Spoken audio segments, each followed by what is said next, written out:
दशमलव प्रस्तुति। वास्तविक जीवन में हम लंबाइयों और परिमाणों का वर्णन करने के लिए दशमलव का प्रयोग बहुत अधिक करते हैं। आइए अब हम तरल राशियों, ठोस राशियों और लंबाइयों को दशमलव के रूप में दर्शाते हैं। तरल राशियां।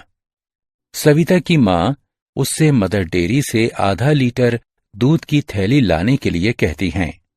जब वो इसे खरीदने के लिए गई तो बूथ पर बैठा आदमी उसे एक 500 मिलीलीटर की थैली दे देता है। सविता उलझन में पड़ जाती है कि क्या 500 मिलीलीटर और आधा लीटर बराबर होता है।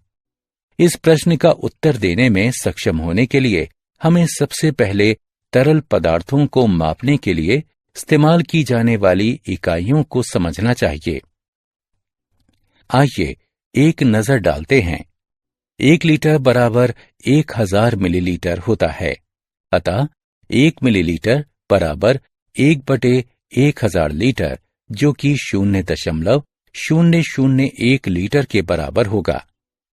1 किलोलीटर बराबर 1000 लीटर होता है।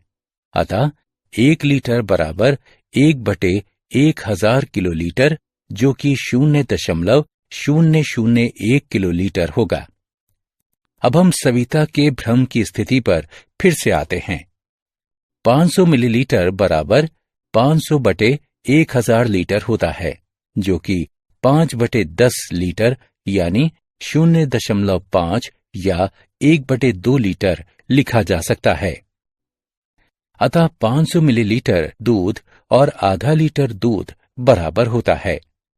सविता को ये जानकर राहत मिली। ठोस राशियां।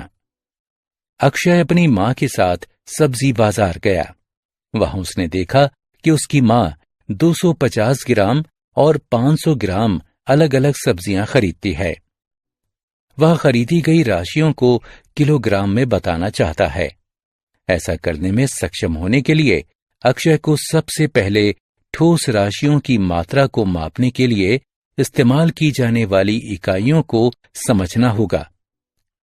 1 ग्राम बराबर 1000 मिलीग्राम होता है। इसलिए 1 मिलीग्राम बराबर 1/1000 ग्राम, जो कि 0.001 ग्राम होगा। 1 किलोग्राम बराबर 1000 ग्राम होता है। इसलिए 1 ग्राम बराबर 1/1000 किलोग्राम, जो कि 0.001 किलोग्राम होगा।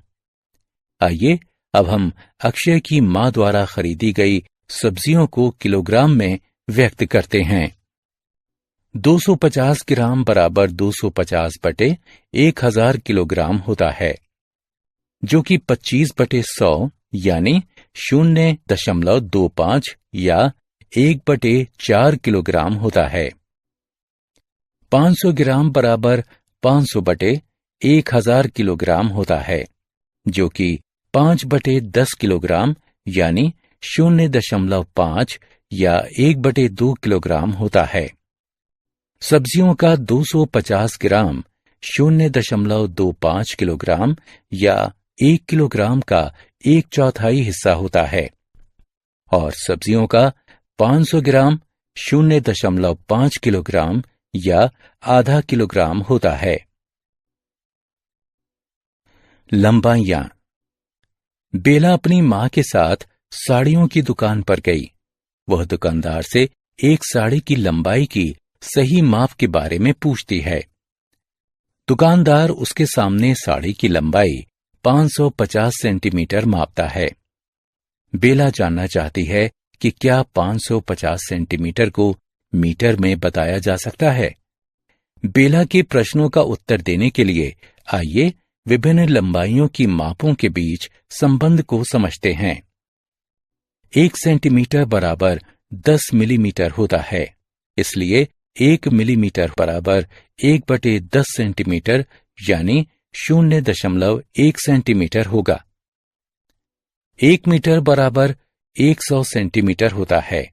इसलिए 1 सेंटीमीटर बराबर 1/100 मीटर यानी 0.01 मीटर होगा। 1 किलोमीटर बराबर 1000 मीटर होता है, अतः 1 मीटर बराबर 1/1000 किलोमीटर यानी 0.001 किलोमीटर होगा। आइए अब हम अपना ध्यान बेला के प्रश्न पर देते हैं। 550 सेंटीमीटर बराबर 550/100 मीटर होता है, जो कि 55/10 मीटर यानी 5.5 मीटर होगा। अतः एक 550 सेंटीमीटर लंबी साड़ी की लंबाई 5.